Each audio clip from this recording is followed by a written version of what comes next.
Dans un grand bâtiment commercial, un enfant montait les escaliers, épuisé et au bord de s'évanouir.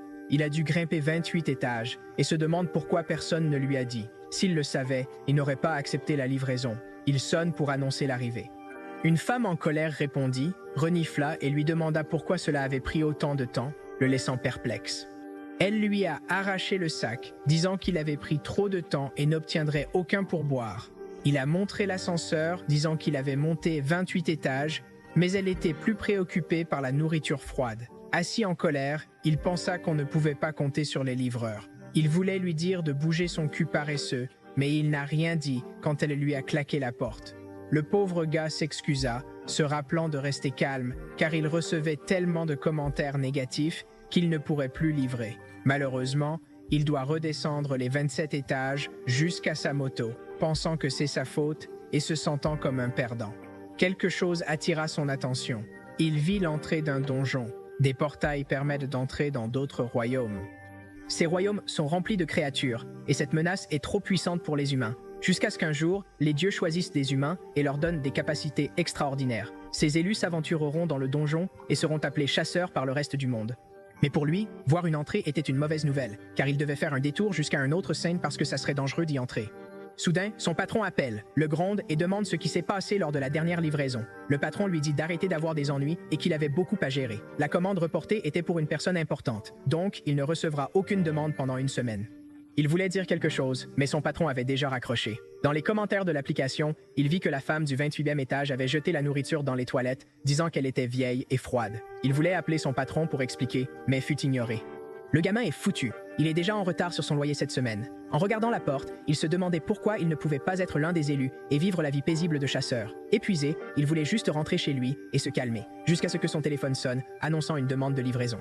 Cette fenêtre l'a surpris parce qu'il ne l'avait jamais vue auparavant. Par curiosité, il décide de cliquer. Le téléphone portait un éclair, et quand il ouvrit les yeux, il était dans un endroit semblable au paradis. Il avait peur et ne savait pas où il était. Est-ce un rêve ou est-il finalement choisi par un être mystérieux? Rien ne s'est encore vraiment passé, mais il pleurait déjà d'émotion, pensant que sa vie de livreur était terminée. Cependant, son téléphone indiquait toujours une livraison à venir et affichait une carte. Il était confus, car la livraison disait d'aller chercher du nectar. N'ayant rien à faire, il décida d'accepter. Il cliquait et la porte dorée devant lui s'ouvrit. En avalant fort, sans savoir où il allait, il commença à monter au-dessus des nuages et passa devant le château. En regardant son téléphone, il avait peur. L'endroit montré sur la carte semblait surréaliste. Il entra dans un palais avec des colonnes énormes devant une porte immense. Il se demandait s'il devait prendre ces affaires-là. Hésitant, il frappa à la porte, espérant que s'il y avait des dieux, il pourrait avoir une chance de devenir chasseur. Quelqu'un ouvrit et lui demanda qui il était. Voyant la jeune fille blonde à la cape blanche, il la reconnut comme une déesse. Il bégaya qu'il venait chercher la commande. Cependant, elle s'approcha et demanda pourquoi un homme aurait un Olympe. Elle dit qu'il avait piraté, mais il montra son téléphone et dit qu'il venait pour une bouteille de nectar. Elle sembla réfléchir et dit que ce pourrait être une erreur de sa part. Elle soupira et lui dit d'attendre. Elle allait chercher quelque chose que les humains ne devaient même pas toucher. Elle lui donna la bouteille de nectar et avertit que son frère serait très en colère s'il ne la reçoit pas à temps. Elle lui dit en face qu'il ferait mieux de ne pas boire une gorgée et il dit qu'il comprend. Elle montra ses yeux et dit qu'elle le regardait, puis elle ferma la porte. Encore une fois, il était en colère. Que se passe-t-il? Il espérait quitter la vie de livreur, mais maintenant il est devenu un livreur grondé par les dieux. Il regarde la bouteille, dit qu'elle ressemble à du jus de pomme et envisage d'arrêter la livraison. Cependant, il déduit que si c'était son frère qui le recevrait, il devait aussi être un dieu. Puisqu'il est à l'Olympe, il pourrait aussi bien laisser un autre homme le transformer en un être mythique. Il a mis son casque, plein de motivation, et a dit que c'était sa dernière livraison. Après cela, il a commencé à conduire à travers la lave. La vie dit qu'il s'approche. Derrière une montagne de magma, il y a une petite maison. Il arrive à la porte, épuisé car il fait plus chaud que le sauna, et annonce que la livraison est arrivée. La porte s'ouvrit soudainement. Le pauvre gars transpire parce qu'il fait trop chaud à l'intérieur. En arrière-plan, il y a un petit nain marteau dans la forgeronnerie qui se retourne en colère et demande qui est entré. Maladroitement, il dit qu'il n'était pas un intrus, juste là pour livrer une marchandise. Le nain s'approcha, les yeux brillants, et dit que cela semblait avoir été envoyé par sa sœur. Le pauvre garçon ne pouvait pas croire que ces deux hommes étaient frères et sœurs. Ils ne se ressemblaient pas du tout. À ce moment, le nain remarqua qu'il n'avait pas préparé son aura. Il dit que le garçon était venu sans invitation. Le protagoniste dit embarrassé que sa sœur lui avait demandé de livrer cette chose. Le nain vit que la bouteille de nectar était pleine et dit que le garçon l'avait apportée sans boire une gorgée. C'était incroyable. Le garçon dit qu'il n'était pas ce genre de voleur et ne boirait certainement pas de quelqu'un d'autre et tendit la bouteille. Le nain sourit, trouvant le garçon honnête, et dit qu'une gorgée de nectar le rendrait Dieu, sans aucune tentation. Le protagoniste est perplexe et pense à ce qu'il aurait dîné s'il avait bu. Il ouvre la bouteille avec impatience et dit que sa vie de livreur est terminée, mais quelque chose l'interrompt. Le nain l'attrape et enlève son chapeau. Le protagoniste essaie de parler, mais c'est trop tard et le gars a déjà bu une gorgée. Il jette la bouteille par terre et dit que ce serait mieux si vous buviez tout d'un coup. Le garçon s'effondre, tandis que le nain dit qu'il n'avait pas goûté de nectar aussi frais depuis longtemps. Il se présente comme Héphaïstus et demande qui est le personnage principal. Il dit s'appeler Hadjian Lee. Héphaïstus murmure qu'il était très honnête. Avant qu'il ne puisse parler, le nain était déjà parti, disant qu'il se sentait mieux maintenant et retournait au travail. Cependant, Hadjian posa sa main sur son épaule et lui dit de patienter. Le nain demanda de quoi il parlait et Hadjian dit qu'il n'avait pas encore été payé, la moitié. Festus se retourna et demanda s'il parlait des frais de livraison. Festus sourit et s'éloigna comme un imbécile. C'est à ce moment-là qu'Adrien vérifie l'application de son téléphone qui émet un éclair lumineux le rendant aveugle. 1000 points sont affichés. Allongé dans son lit, il affirme que ce n'était pas un rêve. Dès qu'il regarde l'application, il est entouré de lumière et retourne sur Terre. L'écran est maintenant devant lui. En colère, il dit qu'il ne sait pas utiliser ses points. Confronté à un dieu, il veut devenir le plus puissant chasseur d'anneaux S. Le système notifie que les points peuvent être échangés contre des articles dans le magasin. Il accepte, cherchant une utilité à ses points. De la pomme dorée à une moto à 100 000 points, le magasin propose tout.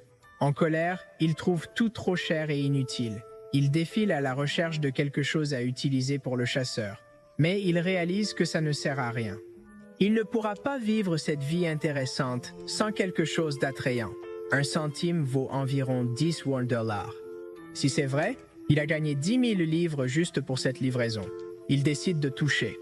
Dès qu'il appuie, un billet de 1001 apparaît sur ses genoux. Il le ramasse et c'est vrai. Mise à jour du système, il a maintenant 999 points. Le pauvre gars regarde les factures et le système et appuie encore jusqu'à ce qu'il pleuve dans la pièce. Le sourire sur son visage change. Il jette de l'argent en l'air, disant que c'est ce qu'il aime. Dans la scène suivante, il mange Raymond avec un verre. Heureux et radieux. Il teste l'argent à la machine de redépôt et ça fonctionne bien. Ému, il dit avoir gagné 10 000 $ d'une livraison. La femme dans le magasin lui demande s'il est vraiment si mauvais. Il répond que c'est trop bon. Il semble fou, riant seul dans un restaurant. La télévision parle du recrutement d'un gars et il se demande quoi faire de l'argent. Il regarde les nouvelles que la guilde se prépare à s'échapper à Tarture, le plus dangereux. Ce type est embauché pour les 5 examens de chasseur avec un contrat avec Héphaïstus. Héphaïstus, le nain potelé, est maintenant son meilleur client. Il quitte le restaurant bien mangé, puis son téléphone sonne. Il pense que quelque chose comme ça peut arriver, alors il prend son scooter. Le téléphone sonne pour une nouvelle livraison et il est téléporté à l'Olympe. Il ouvre les yeux, cette fois dans un immense jardin botanique. On appelle son nom, il réfléchit à où récupérer la marchandise. Hedge et Lee. Une jeune fille apparaît, se présentant comme la déesse des maîtres. Saluée par Hadjian, il dit avoir entendu parler de son neveu. Il lui demande qui est son neveu. Elle répond Héphaïstus. Il pense que quelqu'un perturbe sa famille. Personne n'en ressemble. Elle voit qu'il n'a pas bu de nectar et lui demande si elle peut lui faire confiance pour offrir quelque chose. Bien sûr, il a dit oui, il donnerait tout. Après tout, il est facile de gagner de l'argent. Il imaginait que cette fois-ci, il recevrait quelque chose de fou. Demeter active l'énergie dans ses mains et crée une boîte à lunch. Il est un peu confus, mais elle lui dit de donner cette boîte à lunch à sa fille. Expliquer, ce qui signifie que, malheureusement, les dieux ne peuvent pas quitter leur palais sans bonne raison. Hadjian ne s'attendait pas à quelque chose d'aussi simple, mais au moins ce serait facile. Il était sûr de l'envoyer, mais soudain elle trembla, et tout le jardin autour d'eux pourrit en un instant. Il regarda autour de lui pour savoir ce qui se passait, mais elle était déjà partie pour le remercier. Il espérait qu'il n'y aurait aucun problème avec la livraison, ou qu'il ne s'agissait pas d'une bombe sacrée, alors il la stockait sur son scooter, imaginant que la déesse n'enverrait pas une telle chose à sa fille. Il décide de vérifier sa destination, mais un éclair attire son attention et le ramène sur Terre, le laissant perplexe. L'application indique que la livraison est effectivement en Corée du Sud. Il se souvient que la déesse lui avait dit qu'il ne pouvait pas quitter leur palais sans raison. Il n'a jamais été aussi excité par une livraison auparavant, et est curieux de savoir combien de points il va obtenir. À destination, il enlève son casque et dit que ça doit être une blague. Le coursier doit entrer dans le donjon le plus dangereux du monde, les Tartares, connu comme cimetière des chasseurs. Cependant, il se dit que ce n'est pas possible. La fille doit être devant la porte. Le téléphone indique que la destination est mise à jour et la carte montre clairement l'intérieur de l'enfer.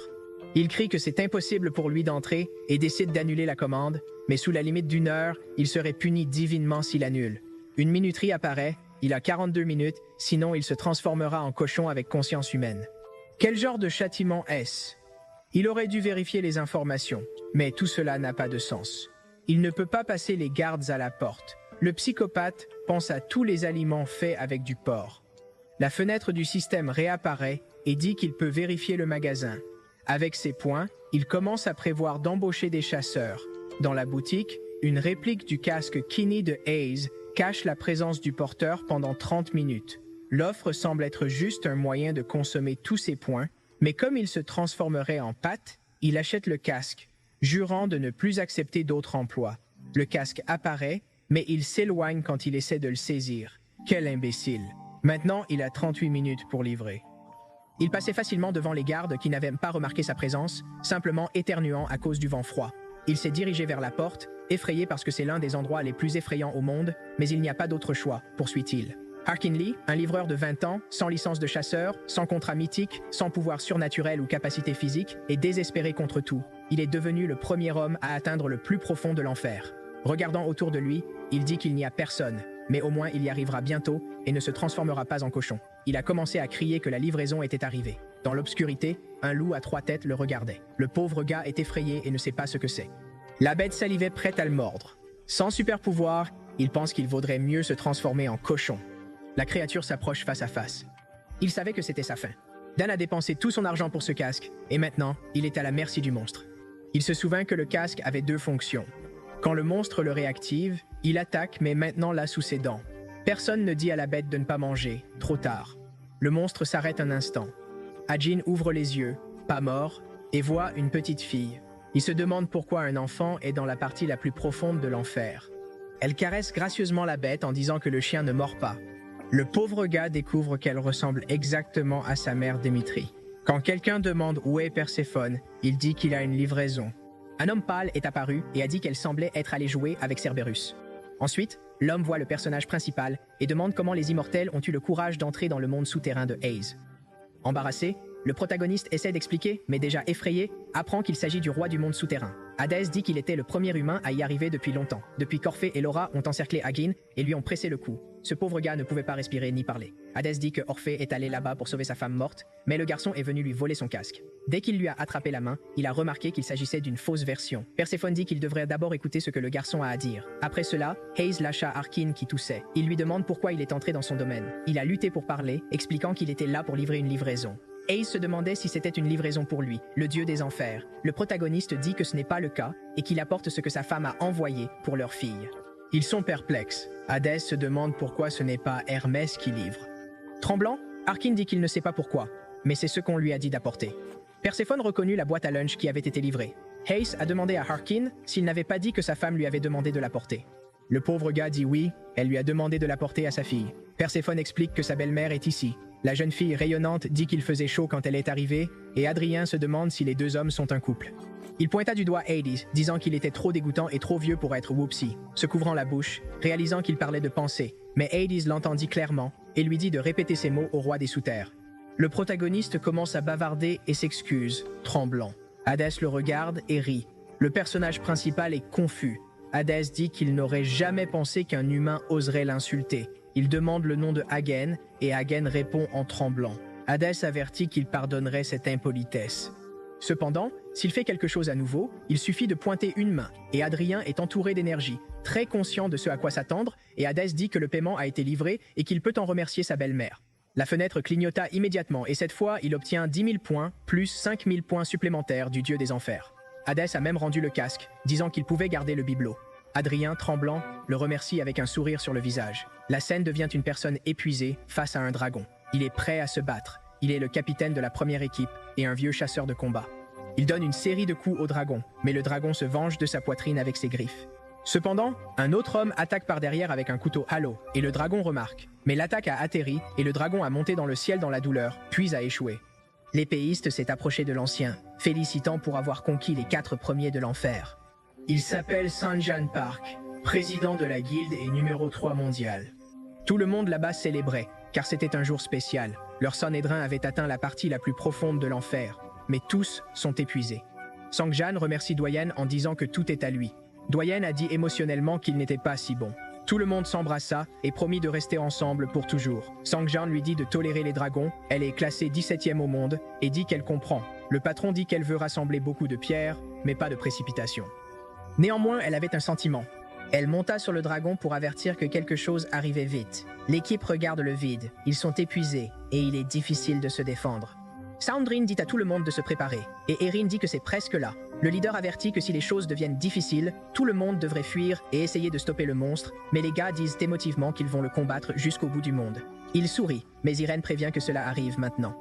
Au loin, il y avait le bruit d'un moteur et, apparemment, l'ombre d'une moto casquée. Soundrin est choqué et se demande ce que c'est exactement. Hagen demanda calmement la permission de passer. En voyant les dragons, il dit qu'ils sont incroyables et qu'il est heureux qu'ils soient là car l'effet casque est sur le point de finir. Il leva le pouce et leur dit de faire attention, car à partir d'ici, il y a des créatures possédant de la magie noire, puis s'éloigne rapidement sur son scooter. Personne dans la guilde n'a dit un mot, ils étaient trop confus. La prochaine scène parle du chiffre de 150 millions. Si vous le mesurez en années, c'est l'ère des dinosaures, proche de la population totale de la Corée du Sud. Normalement, chaque livraison coûte 3 $, et il faudra 50 000 livraisons pour ce montant, mais c'est le total exact qu'il recevra en échangeant ses points. Ce gars est tristement plus long et plus large, non? Il regarde ce chiffre toute la journée. Bien sûr, il a peur de devenir un cochon. Un autre moment, il a failli être mangé par un chien. De plus, il a failli être étranglé par le dieu du monde souterrain. Pensez qu'il avait beaucoup souffert pour gagner cet argent, et maintenant il sourit. Finalement, ça n'importe pas car il gagne beaucoup d'argent, et le capitaliste le plus faible en veut toujours plus, apparemment. Il a dit à partir de ce moment, son estomac gronda et il décida d'aller manger quelque chose, peut-être de la bière ou du poulet frit. Pendant ce temps, Xiang Zheng assistait à une réunion. Épuisé, il sortit pour parler aux membres. Ensuite, il devra parler au président de la Société des chasseurs. Ce type n'a pas pris une seconde de repos. Doyen lui a demandé s'il avait mentionné le livreur à la réunion. Il répondit qu'il ne l'avait pas fait. Il préfère le cacher maintenant, parce que personne ne sait d'où vient ce type. Ils étaient censés poursuivre le gars pour poser des questions, mais tout le monde était épuisé et ne savait pas quoi dire. Cependant, évidemment tout le monde dans la guilde était curieux. La blonde a dit qu'il portait un casque étrange et qu'il conduisait une moto. Peut-être qu'il ne sera pas trop difficile de le trouver, mais Sunjen leur dit de ne pas trop s'inquiéter, car leur objectif est de conquérir le donjon, et non de découvrir qui est le mystérieux gars. Alors il dit aux deux hommes là-bas qu'ils doivent fabriquer de nouvelles armes et aller dans le donjon minier. Doyen essaie de se plaindre, mais il n'a pas le choix et lui demande quel type de métal il veut. Salingen réfléchit un instant et dit que c'est quelque chose qui s'appelle le métal céleste. Pendant ce temps, notre protagoniste mange son poulet frit. Il mangeait très enthousiaste, jusqu'à ce que son téléphone sonne. Il sauta, ne voulant pas manquer les ordres des dieux. Il avait faim, mais une lumière brillante se retrouvait entourée de montagnes, et juste devant lui se trouvait la maison de Héphaïste. Il réalise qu'il avait oublié son scooter et casque. Quand il voulait le savoir, quelqu'un était derrière lui. Soudain, quelqu'un appelle le garçon, et il se retourne pour voir Héphaïstus, les larmes aux yeux. Hagen lui demande pourquoi il ne pleure pas dans la maison. Héphaïstus a été expulsé. Hagen était perplexe et lui demanda de quoi il parlait. Il explique qu'il buvait et dînait avec son frère Dionysos quand quelqu'un apparut, l'appelait Serre et lui demandait pourquoi il buvait de nouveau. Ainsi, les deux hommes ont été expulsés et elle leur a dit de ne même pas envisager de revenir. Dionysos est immédiatement parti, mais les nains ont été abandonnés. Il dit comprendre, mais demande quelle désolation il veut qu'il transmette. Éphéeus dit tout à boire ou à manger. Il n'a rien mangé depuis son expulsion. Il supplie, mais même sa sœur n'a pas de nectar, et maintenant seul Adrien peut le sauver. Adrien comprenait un peu, mais ne savait pas ce que les dieux sur terre mangeaient ou buvaient. Héphaïstus a dit que s'il pouvait manger de la viande avec du vin, ce serait parfait. Adrien prit le téléphone et lui dit d'attendre un instant. Alors que le nain était allongé sur le sol, un éclair de lumière s'est produit. Il renifla quelque chose jusqu'à ce qu'Adrien apparaisse avec la bière et le poulet qu'il avait acheté et dit qu'il serait heureux de le partager. Héphaïstus a dit qu'il ne savait pas ce que c'était, et notre garçon a expliqué que c'était une combinaison courante en Corée. Le soleil brillait entre les montagnes, et le nain était si heureux qu'il disait n'avoir jamais bu une boisson aussi rafraîchissante. Il pensait aussi que les morceaux de poulet étaient trop petits, mais en les mordant, c'était le meilleur goût de sa vie. Arkin se demanda si ce type est vraiment mythique. Le nain dit qu'il va lui donner une grosse récompense et lui dit de vérifier son téléphone. À ce moment-là, le téléphone sonna et, en regardant, il a gagné 15 000 points supplémentaires de Héphaïstus. Un gars sournois. Je n'arrive pas à croire qu'il a fait 150 000 $ juste pour avoir livré du poulet. Le nain a même dit de l'appeler s'il avait besoin de quelque chose. Ce nain est le gars le plus mignon du monde et il veut le serrer dans ses bras. Lorsque quelqu'un s'approche, il le jette affectueusement. Une voix appelée Serf les fit se retourner. Arkin fut surpris. Elle lui demande pourquoi il boit à nouveau. Mec, qu'est-ce que c'est? C'est la déesse de l'abondance et de la densité. Le protagoniste est ému aux larmes par sa beauté et dit qu'il n'a jamais vu rien d'aussi beau. il ne comprenait pas comment elle avait pu épouser le nain qui pleurait, ni pourquoi il s'était soudainement tombé à genoux. Héphaïstus dit qu'il mangeait là-bas car il avait été expulsé de la maison. Elle a dit qu'il semblait qu'il avait raison. Le nain est choqué et Hagen dit qu'il ferait mieux de s'excuser.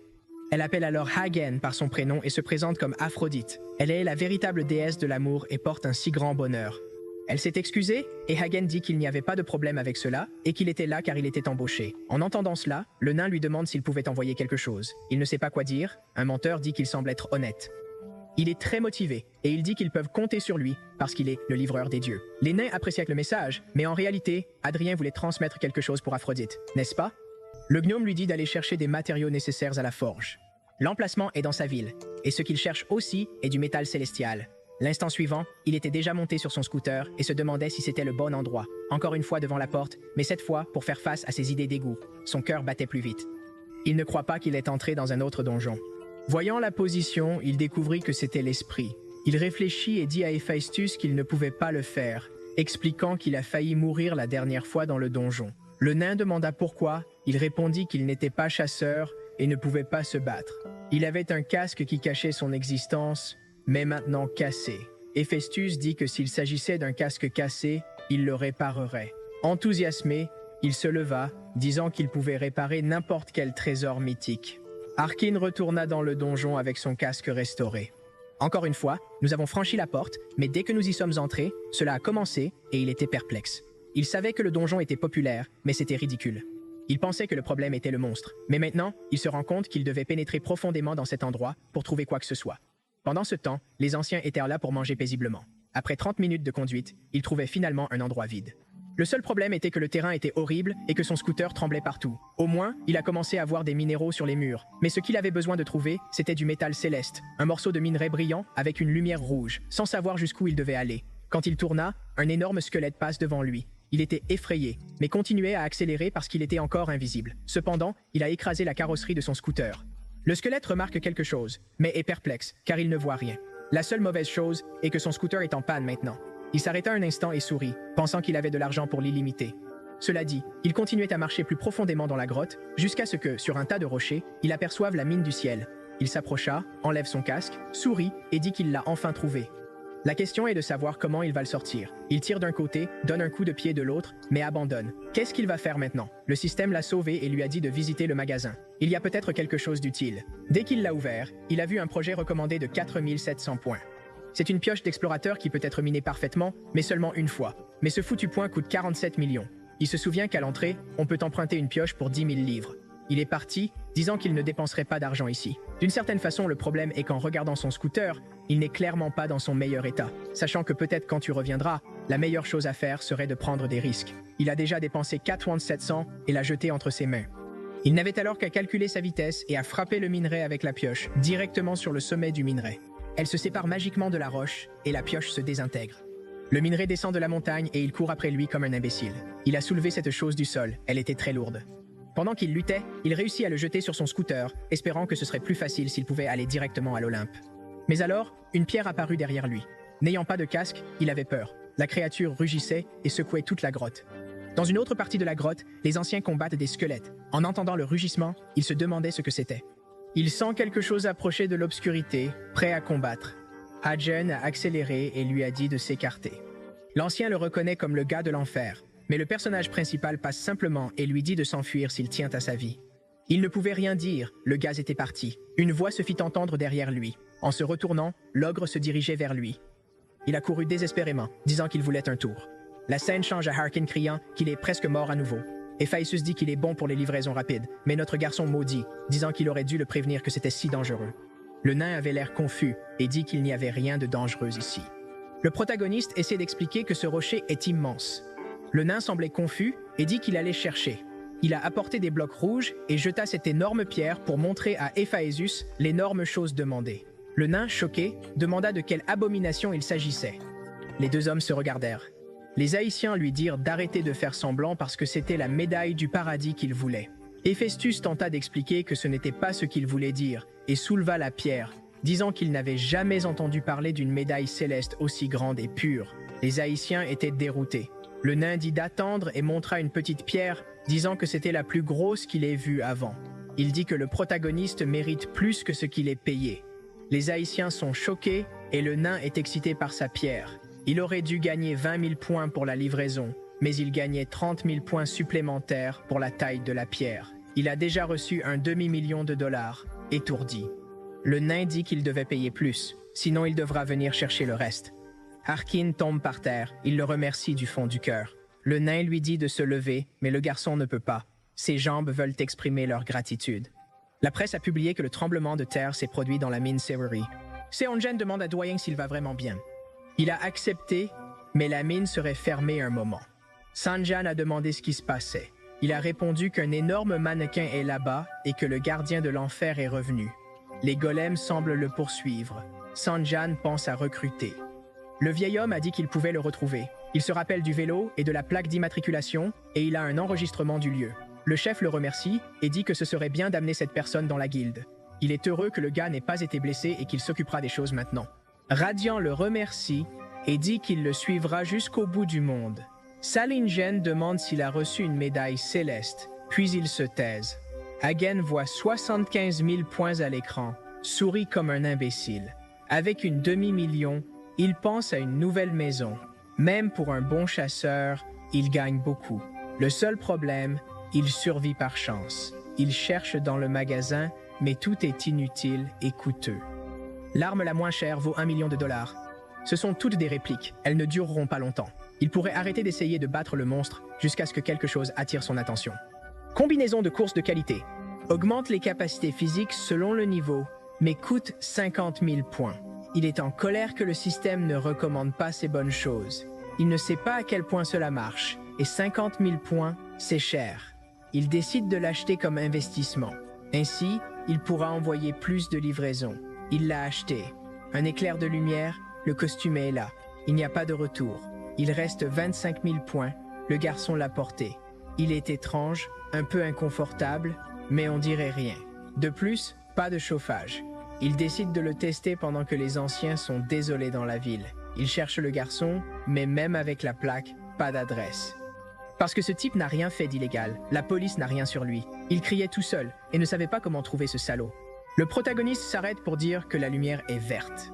Doyen s'excusa et se retira, affirmant que tout le monde aimait utiliser le même vélo. Mais ensuite, quelque chose attira son attention. Les rayures sur le côté étaient identiques à celles de ses gars, et c'était la même foutue plaque d'immatriculation. Il tenta de faire arrêter Harkin, mais il accéléra déjà. Il a tenté de le poursuivre, mais ne réussit pas. Voyant un taxi derrière lui, il monta dans la voiture et demanda à suivre le vélo, mais le chauffeur l'expulsa en lui demandant s'il pensait que c'était un film. Le gars s'éloigna alors et l'abandonna. Cependant, il persista et dit qu'il continuerait dans cette direction tant que le cycliste ne s'arrêterait pas. Après une longue course, il s'effondra au sol, épuisé. Personne ne lui a même demandé s'il allait bien, il a dit qu'il allait bien. Elle a dit qu'elle l'avait reconnu dans une des plus grandes guildes et il a dit qu'elle devait être confuse. Les gens du Sanhédrin ne seraient jamais allongés par terre comme ça. Il ne sait pas où est passé ce foutu livreur. Puis un cri attira l'attention de tous. Il ressentit un frisson et décida de s'approcher lentement. Il regarda autour de lui, mais il ne voyait nulle part le vélo. Cependant, son instinct lui dit que ce type est derrière tout ça. Les vieillards lui ont dit de faire attention car les échos du sommet de la montagne pourraient provoquer des avalanches. Il a dit de ne pas s'inquiéter parce qu'il appartenait à une grande guilde et a recommencé à courir. Une fois de plus, il suit le protagoniste épuisé et se demande où il se trouve jusqu'à ce qu'il regarde sur le côté et voit une pierre avec un trou au milieu. Voyant cela, il a dit que personne ne pouvait le faire. D'autres chasseurs de classe B pourraient briser ce rocher, mais il n'y a aucun sens de créer un cratère parfait comme celui-ci. Il était sûr que c'était une sorte de magie ou de pouvoir divin. S'il s'agit d'un cycliste, amenez-le à la guilde de toute façon. De retour à la maison, le furtif Hagen était épuisé et ne pouvait pas croire que c'était lui qui avait fait ce trou dans le rocher. Sans mentionner qu'il pouvait courir plus vite que son vélo pendant quelques minutes. Maintenant, il est heureux et confiant pour entrer dans n'importe quel donjon. Son téléphone sonna à nouveau, mais au lieu de la harpe, c'était le son d'un instrument chinois et il vit que le lieu était dans la boxe. Conscient qu'il n'irait pas au Mont Olympe, et probablement dans un donjon, il cherche sur son téléphone des donjons dans la box, et apparemment, comme il l'imaginait, il y en avait un appelé le Mont Uago.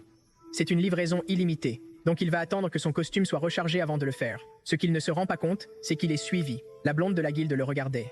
Xiangjun savait tout et lui racontait.